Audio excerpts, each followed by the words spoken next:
오늘 선포되어질 하나님의 말씀은 에베소서 4장 7절에서 16절까지 말씀을 제가 봉독해 올리겠습니다. 에베소서 4장 7절에서 16절까지 말씀입니다.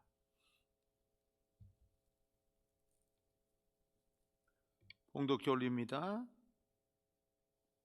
우리 각 사람에게 그리스도의 선물의 분량대로 은혜를 주셨나니 그러므로 이르기를 그가 위로 올라가실 때에 사로잡혔던 자들을 사로잡으시고 사람들에게 선물을 주셨다 하였도다. 올라가셨다 하였은즉 땅 아래 낮은 곳으로 내리셨던 것이 아니면 무엇이냐. 내리셨던 그가 곧 모든 하늘 위로 오르신 자니 이는 만물을 충만하게 하려 하심이라. 그가 어떤 사람은 사도로, 어떤 사람은 선지자로, 어떤 사람은 복음 전하는 자로, 어떤 사람은 목사와 교사로 삼으셨으니 이는 성도를 온전하게 하여 봉사의 일을 하게 하며 그리스도의 몸을 세우려 하심이라. 우리가 다 하나님의 아들을 믿는 것과 아는 일에 하나가 되어 온전한 사람을 이루어 그리스도의 장성한 분량이 충만한 데까지 이르리니 이는 우리가 이제부터 어린아이가 되지 아니하여 사람의 속임수와 간사한 유혹에 빠져 온갖 교훈의 풍조에 밀려 요동하지 않게 하려 함이라. 오직 사랑 안에서 참된 것을 하여 범사에 그에게까지 자랄지라. 그는 머리니 곧 그리스도라. 그에게서 온몸이 각 마디를 통하여 도움을 받음으로 연결되고 결합되어 각 지체의 분량대로 역사하여 그 몸을 자라게 하며 사랑 안에서 스스로 세우느니라. 아멘. 하나님의 크신 은총이 또 하나님의 놀라우신 은혜가 새로운 일을 시작하실 때 아름답게 쓰임받는 하나님의 능력이 여러분 가운데 충만하기를 간절히 소망합니다. 오늘은 연합과 성장이라는 제목으로 여러분과 함께 하나님께 주시는 음성을 듣겠습니다. 어느 종목의 스포츠에서나 볼 수 있듯이 어느 부분이든 스포츠든 그 어떤 것이든 상관없이 프로와 아마추어 세계가 있다는 것을 우리는 압니다.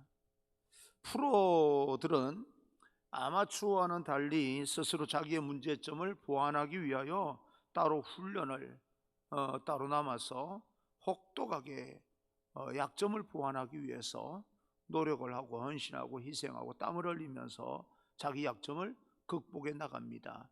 아무리 잘하는 사람이라 할지라도 슬럼프가 있기 마련입니다. 괜히 안 되는 거예요. 예전에는 그렇게 하면 잘 되었는데 이제는 내가 예전과 똑같이 하는 것처럼 느껴지는데도 불구하고 안 되는 겁니다. 그래서 그 안 되는 부분들을 땀을 흘리면서 노력한 대가로 또 극복을 해 나가는 것이, 혹독하게 자기를 쳐서 극복하는 것이 바로 프로들이다, 그렇게 볼 수가 있습니다. 이런 프로의 세계에는 냉정함과 혹독함이 있습니다. 하나님의 은혜로 구원받은 모든 성도들은 그 누구도 예외 없이 하나님께서 부르신 자리에서 아마추어적인 그런 신앙이 아니라 혹독하게 자기 냉정함과 혹독함을 함께 이제 우리가 그렇게 훈련함으로써 우리의 모든 어려움들을 믿음으로 극복해 나가야 됩니다. 하나님께서 맡기신 사명을 수행함에 있어서 아마추어가 아닌 프로 중에 최고가 되기 위해서 우리는 어떻게 해야 하는가? 믿음의 최고봉에 오르기 위해서 우리는 도전에 오는 모든 것들을 어떻게 극복하고 이겨내야 되는가라고 하는 겁니다. 이제는 코로나 바이러스가 일상이 되어버렸습니다. 언제부터인가 우리는 이제 그 코로나 바이러스가 단 한시도 우리 머릿속에서 떠나본 적이 없는, 뉴스나 또 매스컴을 통해서 단 한 번도 빠진 적이 없는 그런 시간들을 우리는 보내고 있습니다. 이런 어떤 일상, 그 바이러스가 일상이 되어버린 이런 상황 속에서 언제까지 우리가 남들이 이렇게 해서 내게 옮겨왔다, 이랬다 저랬다 라고 핑계대면서 할 수는 없는 겁니다. 일상이 되어버렸다면 우리는 냉정함과 혹독한 개인적인 방역과 또 국가적인 방역을 통하여서 책임성 있게 이 모든 것들을 극복해 나가야지, 계속해서 누구 때문에라고 하는 건 정확하게 밝혀내서 방역하는 데 도움을 받을지언정 그것을 핑계 삼아서 우리는 계속해서 여러 가지 상황을 공포를 조장하면서 나아갈 수는 없습니다. 언제까지 그렇게 할 수가 없는 거죠. 이제는 그 모든 상황을 정말 프로답게, 아마추어가 아닌 프로답게 개인적으로도 냉정함과 또 혹독한 그런 방역과 자기 관리를 통해서 지켜나가야 되고, 그렇게 하더라도 안 될 때가 있으면 도움을 요청하면서 극복해 나가야 되는 것이고, 국가에서도 그런 어떤 냉정함과 혹독함과 또 개인적인 방역과 책임감을 부여하더라도 좀 깊은 고민을 통하여서 함께 극복해 나가야지, 일방적인 그런 어떤 형태로 나아가는 것은 이제는 장기적으로 볼 때는 도움이 되지 못한다, 그렇게 생각을 해봅니다.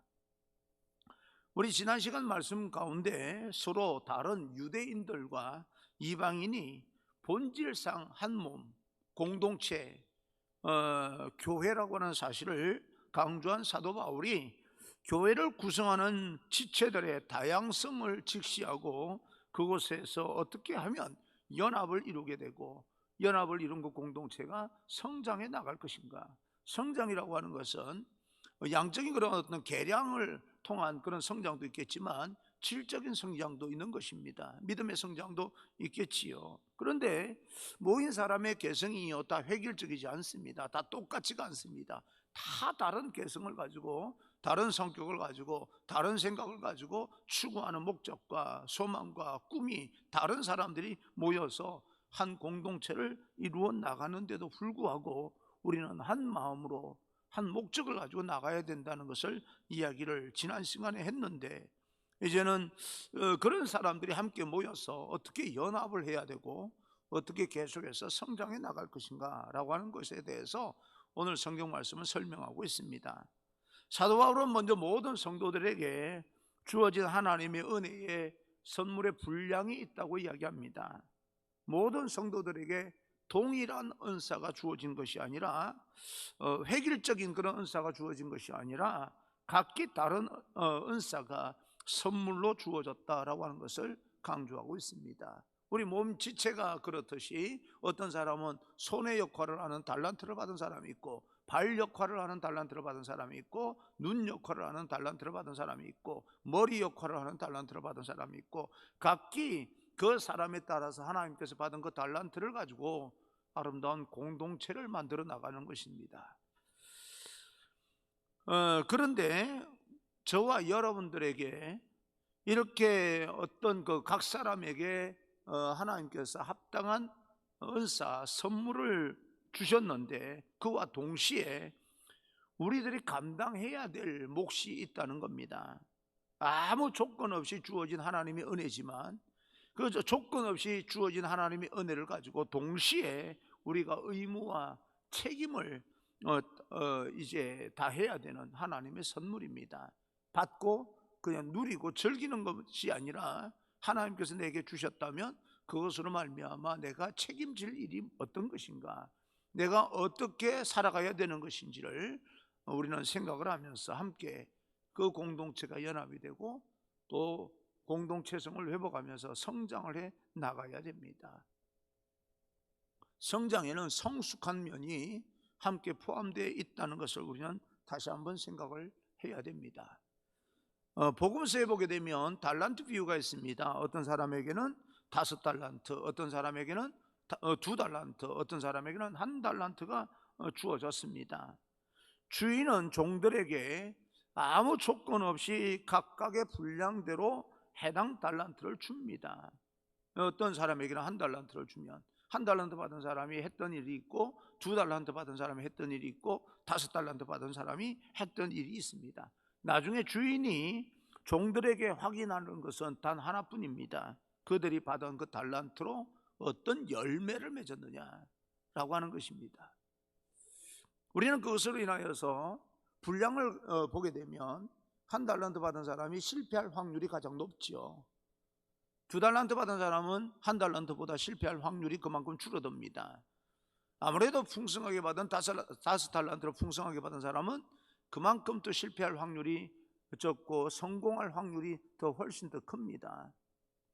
그런데도 불구하고 받은 것을 가지고 얼마만큼 내가 이 땅에서 의미 있게 살아가느냐라고 하는 것을 주인이 보는 것이지, 그 달란트만 보는 것은 아닙니다. 남긴 것만 보는 게 아닙니다.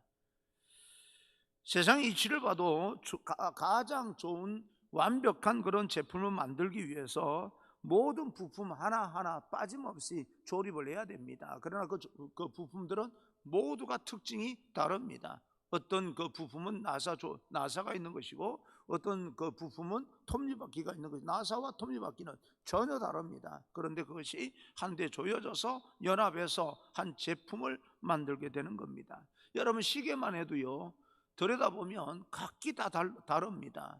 긴 거, 짧은 거, 톱니바퀴, 그 다음에 나사, 여러 가지 기구들이 하나가 모여서 시계라고 하는 그 제품을 만들어내는 것처럼 교회도 마찬가지입니다. 하나님의 공동체도 모두가 각기 다른 그 달란트를 가지고 그것이 중요하냐 아니냐라고 하는 것은 그 자기들이 판단할 일이 아니고, 전체 제품을 보면서 그 중요하지 않게 여겨지는 부분도 가장 중요한 부분이 되는 것이고, 가장 중요하게 생각하는 것도 그 중에 일부분이 되는 것이고, 그런 것이지, 그 안에 하나라도 없으면 제품이 되지 않는 것처럼, 완벽한 제품이 되지 않는 것처럼, 우리 눈으로 볼 때는 더 좋은 달란트를 받았다라고 생각하지만, 사실은 그런 사람이나 이런 사람 모두가 함께 모여서 하나님의 공동체를 이루어 나간다라고 하는 것을 우리는 알아야 됩니다. 교회도 그렇다는 거지요.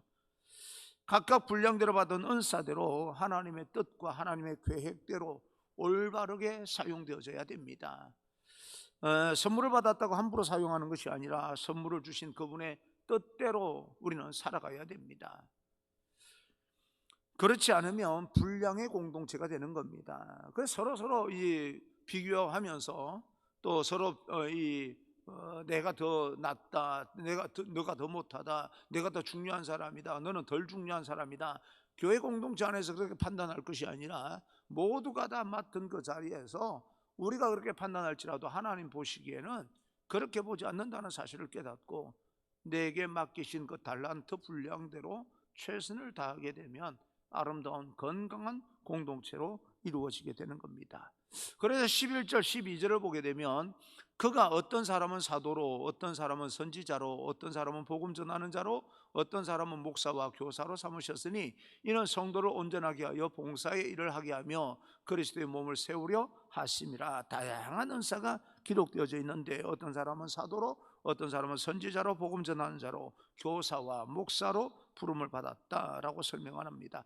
여기서 언급되는 이런 여러 교회 직분들은 로마서 12장에서, 그리고 로마서 고린도전서 12장에서 소개되는 그런 직분과 별반 차이가 없습니다. 그럼 이 직분 중에서 가장 아름답고 높고 귀중한 직분이 어떤 것이겠습니까?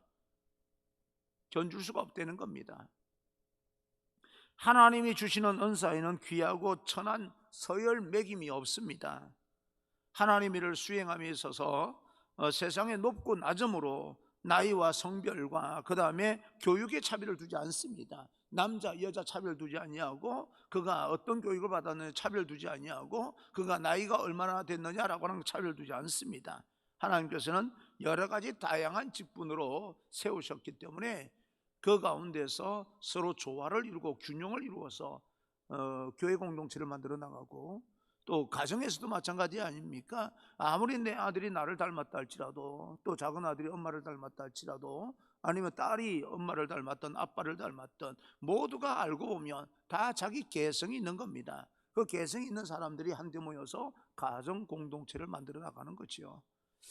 그런 것을 보았을 때 내가 더 낫다, 내가 더 못하다라고 비교할 수가 없는 겁니다. 그건 우리 개념, 사람의 개념으로 낮은 그런 가치 체계에서 비교하는 것이지, 고차원적인 하나님의 관점에서는 비교할 수가 없습니다. 세상을 살면서 완전히 무시할 수는 없습니다. 그죠? 그러나 하나님의 관점에서 보려고 노력을 할 때마다 서로 비교하는 것이 아니라 서로 협력하는 그런 공동체가 되는 것입니다. 그러므로 각기 다른 은사를 받은 우리들에게 오로지 맡기신 그 직분에 대한 순종과 겸손, 그것으로 충성하는 그런 태도로만 나타날 때 아름다운 열매가 나타나게 되는 겁니다. 여러분, 열매라고 하니까 꼭 반드시 성공하는 것만 있는 게 아닙니다. 그런 생각을 해봤어요. 사람이 실패하기를 원하는 사람이 있겠습니까? 절대 없습니다. 그런데 어떨 때는 실패의 과정을 통하여서 다음 세대가 성공하는 사례가 굉장히 많더라고요. 만약에 하나님께서 우리에게 정말 그것이 내 인생 가운데 일어나지 않았으면 좋겠다라고 하는 바람으로 살아가지만 실패의 자리에 서게 만드셨다면 그것도 일종의 열매일 수 있습니다. 왜요? 그것을 통해서 다음 세대는 그런 과정, 실패의 과정을 통해서 성공할 수 있는 확률이 더 높기 때문에 그렇습니다.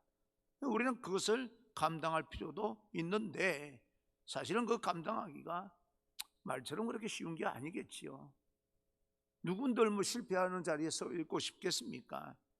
근데 우리가 그 과정을 거치게 된다면 그 실패의 과정을 통해서 성공하는 그 길로 나아가게 되는 것이고, 우리 인생 가운데 단 한 번도 성공하지 못했다면 나의 실패로 인하여서 다음 세대가 성공할 수 있는 확률이 높다고 하면 우리 실패라고 하는 그 열매도 감당할 필요가 반드시 있는 겁니다. 있다는 것이 여러분 실패하라고 하는 말은 절대 아닙니다. 하나님께서는 그렇게 만들지 않으시리라 난 믿습니다. 그러나 하나님께서 그 자리에 서 있으라라고 하면 순종과 또 겸손한 마음으로 그 자리에 설 수 있는 용기도 가질 수 있어야 되겠다라고 하는 것입니다. 그것이 쉽지 않기 때문에 하나님 앞에 기도하는 것입니다. 하나님, 내 때에는 그런 일이 일어나지 않았으면 좋겠습니다. 그러나 그것이 필요하다면 감당하게 하옵소서. 특히 12절 말씀은 성도들에게 주어진 은사는 다양하지만 하나님 주신 직분의 목적은 똑같다라고 하는 것을 이야기하고 있습니다. 동일한 목적 무엇입니까? 교회를 하나님의 말씀으로 가르치며 세워야 된다. 다른 것이 유입되면 안 된다. 교회가 교회다워지면 세상에 무엇을 두려워하겠습니까? 누가 교회를 우습게 보고 손가락질하고 그렇게 가볍게 보겠습니까? 그런 일이 일어나지 않을 겁니다. 그래서 교회가 교회다워지기 위해서 우리는 비판하고 원망하고 평가하는 것이 아니라 우리 한 사람 한 사람이 하나님 앞에 무릎을 꿇어야 되겠다, 하나님의 말씀을 듣고 순종해야 되겠다라고 하는 생각을 해봅니다. 성장과 성숙, 이 온전함을 이루어야 되는 것이고, 온전하게 된 하나님의 백성들로 하여금 교회의 사역자로 세워지게 되는 것이고, 그 다음 모든 성도들로 하여금 그리스도의 몸된 교회가 되게 하는 것입니다. 그게 하나 된 그 공동체고 공동체성 회복입니다. 그러면 교회 공동체를 위해서 사역하는 사람은 도대체 어떤 사람이면 될까? 누가 교회 공동체를 위해서 사역하는 사람이 되는 것일까? 사랑하는 여러분, 하나님의 은혜로 값없이 은사를 받은 모든 성도들은 하나님의 교회를 섬기는 사역자입니다. 여러분 한 사람 한 사람 모두가 다 하나님의 사역자입니다. 그리고 여러분들도 그들 중에 한 사람이라고 하는 사실을 여러분 스스로가 기억하고 살아야 됩니다. 내가 돌봄을 받아야 될 사람, 나는 속장도 아니고 인도자도 아니고, 나는 집사도 아니고 권사도 아니고 장로도 아니고 전도사도 아니고 목사도 아니고 라고 하는 것이 아니라, 내가 서 있는 그 자리에서 하나님 주신 달란트가 1달란트든 2달란트든 5달란트든 그것을 통하여서 연합과 성장을 이루는데 한 축이 되어지는 것을 우리는 결단을 하고 용기 있게 그 자리에 서 있어야 됩니다. 주일 낮 예배 한 번 드리고 사라지는 방관자로서의 예배자가 아니라 여러분을 통해서 이루고자 하는 하나님의 뜻에 순종하는 그런 쓰임받는 하나님의 사람으로 쓰임받는 축복이 저와 여러분 모두에게 임하기를 간절히 소망합니다. 오늘날 그런 사람이 진정한 예배자가 절실히 필요할 때입니다. 성도 각자에게 주어진 은사의 다양성을 설명하고 맡겨진 사역에 충성을 으로 감당할 것을 촉구하는 이 사도 바울은 이제 교회가 공동체로서 교회가 나가야 될 방향성에 대해서 설명을 합니다. 우리 교회는 어떻게 나가야 되는가? 교회가 나아가야 될 목표와 방향입니다. 우리 교회가 무엇 때문에 존재하는 것입니까? 우리가 무엇을 위해 살고 있고 우리 스스로 우리 인생도 어디로 지금 가고 있는 것일까? 너무 코로나 바이러스에 집중하다 보니까 내 인생이 지금 어디로 가고 있는지도 몰라요. 우리가 지금 어느 방향으로 가고 있는지도 모르는 채 그저 이 어려움들, 상황들, 환경들 그런 어떤 부분들에 계속 집중하고 있는 그런 상황입니다. 우리는 지난 우리가 살아온 그런 시간들을 보게 될 때 경제적인 면이든 그 어떤 면이든 간에 급속도로 성장을 이루었습니다. 최근에 성장 속도를 보게 되면 과거에 몇백 년 동안에 이루지 못한 성장이 몇 년 사이에 급속도로 이루어졌다 말을 해도 과언이 아닐 정도로 급속도로 모든 것이 이루어지고 있습니다. 그와 함께 교회도 굉장히 빠른 속도로 성장을 이루어온 것도 사실입니다. 한마디로 국가와 교회가 세계가 정말 놀랄 정도로 큰 성장을 이루었다. 우리는 그렇게 보고 있고 알고 있습니다. 그러면 우리 한국 교회가 한국이라고 하는 나라도 사실은 6.25 전쟁 그 해방을 시작해서 그 이전도 마찬가지지만 6.25 전쟁 때를 넘어오면서 정말 어마어마하게 급속도로 성장을 해왔고 교회도 거기에 따라서 굉장히 큰 외형적인 성장을 이루었던 건 사실인데 한국 교회와 한국 사회가 그만큼 성숙한 사회인가, 성숙한 교회 공동체인가 라고 하는 것에 대해서는 의문 부호가 달릴 수밖에 없겠죠. 여러분 어떻게 생각하십니까? 지금 우리가 성숙한 사회 공동체고 성숙한 교회 공동체가 교회 공동체라고 생각이 드십니까? 오늘날 우리가 살고 있는 21세기도 시간의 전쟁 속에 살아가고 있습니다. 얼마나 시간이 빨리 지나가는데 빠른 시간 안에 우리는 얼마나 많은 일을 해내고 있는지 모릅니다. 기계와 그 다음에 컴퓨터 여러 가지 매체와 또 여러 가지 도구를 통하여서 급속도로 이 성장이 이루어지고 있는 그런 상황입니다. 그런데요, 그렇게 성장을 하는데도 불구하고 그 바이러스 하나가 오니까요, 이토록 모든 것이 무너지는 것처럼 느껴지는 그런 삶을 살고 있습니다. 갑자기 생각이 났습니다. 뉴욕에 있는 그 어마어마한 쌍둥이 빌딩 있지 않습니까? 비행기가 그쪽으로 날아드는 바람에 그 큰 건물이 그냥 무너져 버렸습니다. 비행기가 모든 사람 눈에는 비행기가 빌딩에 이렇게 가서 부딪히는 바람에 무너졌다고 생각하지만 그 비행기 안에는 누가 뭐 하고 있었습니까? 테러리스트들이 나이프 칼 하나 들고요 조종석에서 그 조종사를 목을 겨누고 들어가게 만든 거 아닙니까? 그러니 결국은 그 어마어마한 빌딩이 무엇으로 무너진 겁니까? 칼로 무너진 거예요. 칼 하나에.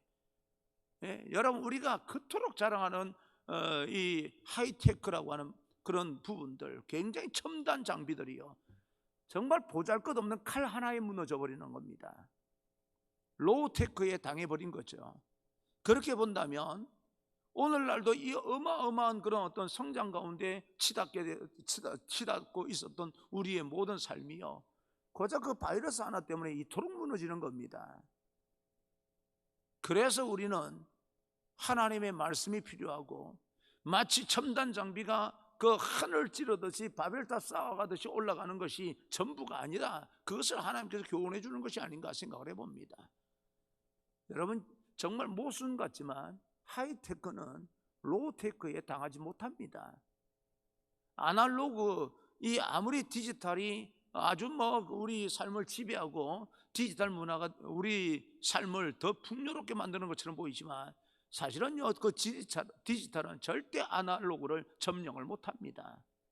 사람의 감성과 이성과 그 다음에 느낌과 이런 모든 것들 여러분 절대 넘어서지 못합니다. 그걸 알아야 됩니다. 그래서 교회 공동체가 중요하고요, 하나님의 말씀이 중요하고, 그래도 좀 우리가 정말 이 다른 어떤 이 현대 과학을 숭배하는 사람들은 도무지 이해가 안 되는 그런 행위 같지만 성전에 나와서 하나님 앞에 기도하는 이 모습들이 얼마나 중요한지 모릅니다. 예배를 막아서 될 일이 아니라 이 말입니다. 지금 얼마나 많은 사람들이 마음이 무너지고 있는데, 여러분 방역은 철저하게 예방할 수 있지만 무너진 그 사람들의 마음은 국가가 책임질 수 있는 게 아니에요. 막을 수 있는 게 아닙니다. 여러분 생각을 해보십시오. 우울증이나 이런 걸 국가에서 뭘 어떻게 막겠습니까? 예, 그래서 이 모든 철저한 방역을 하느라고 상처받고 무너지고 있는 사람들의 마음을 어디서 치유될 겁니까? 이게 아날로그예요. 아무리 발전하면 뭐합니까? 사람들의 마음이 다 무너져 버리는데. 그래서 우리에게는 하나님의 마음, 하나님을 믿는 믿음이 필요합니다. 그리고 기도가 필요한 겁니다. 좀 뭔가 굉장히 어수룩하고 자기들 보기에는 뒤처져 있고, 오늘날 이 현실 가운데 거기 뭐가 필요하냐라고 말을 하는지 모르겠지만, 그래서 믿음이 중요한 거예요. 현장 예배가 그래서 중요한 겁니다. 방역보다 더 중요한 건 사람의 마음이에요. 나중에 마음이 다 무너져 버리면 방역이 잘 돼서 안심은 되지만 그 사회적으로 일어나는 그 여러 가지 문제를 어떻게 해결해 나가려고 그럽니까? 그러니까 이런 방역을 하지 말자라고 하는 것이 아니라, 정말 우리가 처음에 말씀드렸듯이 교회도 방역에 대해서 사회적인 어떤 여러 가지 현상에 대해서 좀 프로답게 대처해 나갈 필요가 있고, 그리고 또 나라와 정부도 자기가 막을 게 있고 막지 못할 게 있다는 사실을 인정하고 함께 협력하고 조화를 이루어 나가야 되는 것이지, 한 군데 막으면 그것이 다 끝나는 것이 아닙니다. 방역이 잘 되면 자기들은 방역을 잘했다고 하겠지만 그게 보이지 않는 사람들의 마음이 무너진 것에 대해서는 어디 가서 보상을 받냐 이 말입니다. 힘든 거죠. 성숙입니다. 성숙. 오늘날 우리는 우리 삶을 결정하는 기준이 1등이 1등이요. 여러분 꼴등 해봤어요? 나는 해봤습니다.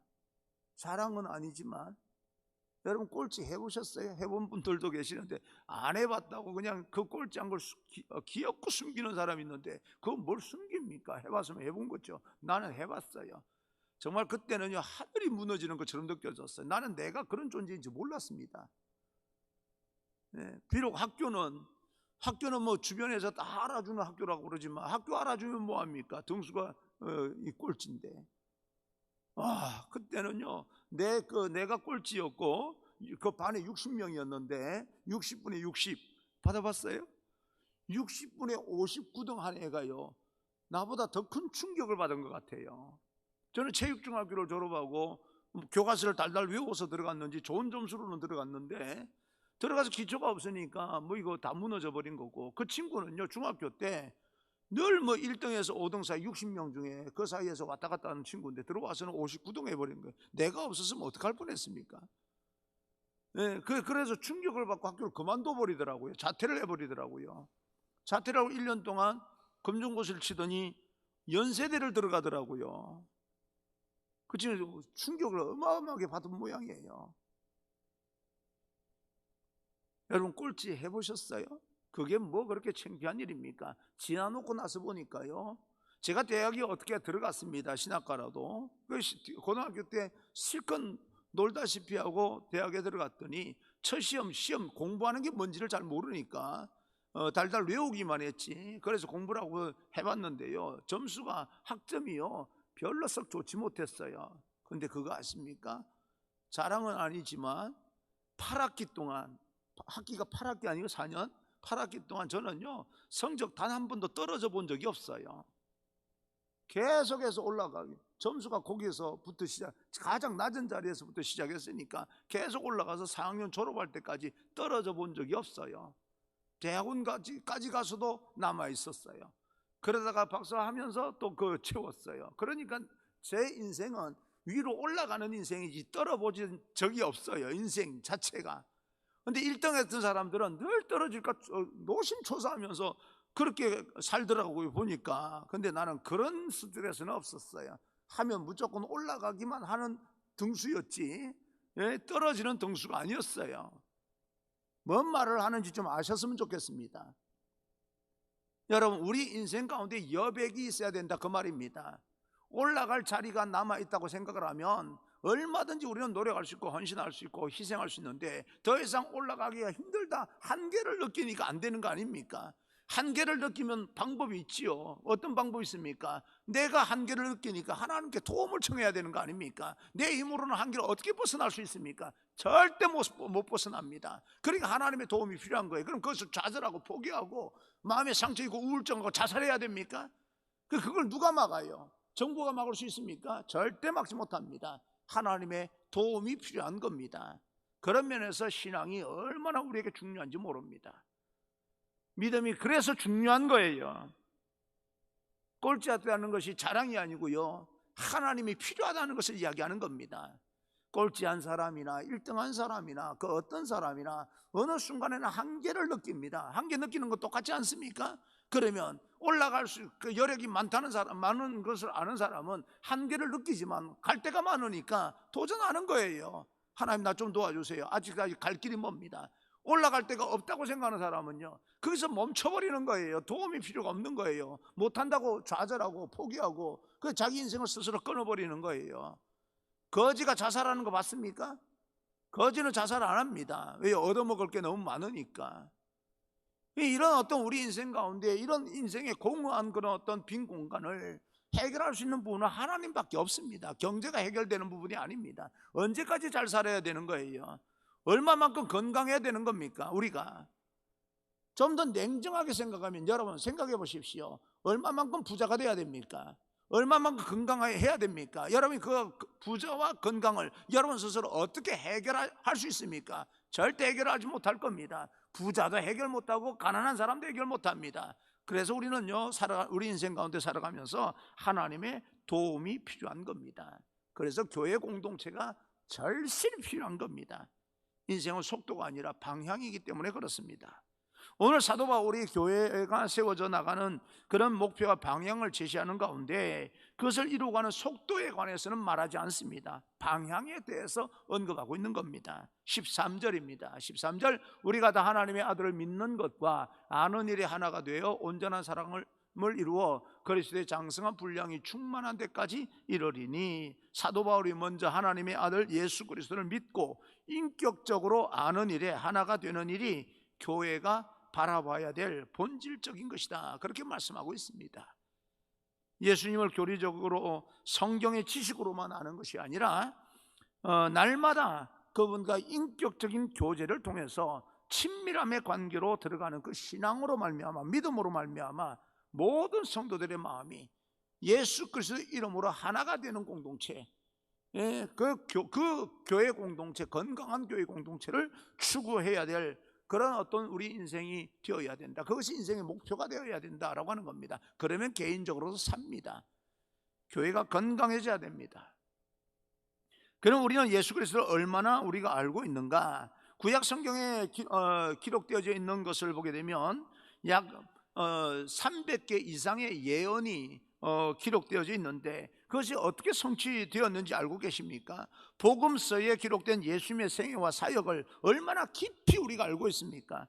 십자가에 죽으시고 부활하셔서 오늘날 여전히 살아계셔서 역사하시는 예수님을 우리는 어떻게 만나고 계십니까? 정말 우리는 예수님을 만난 것 맞습니까? 사도 바울은 예수 그리스도에 관한 신앙과 지식이 하나가 되어서 온전한 새 사람이 되는 것을 목표로 삼으라.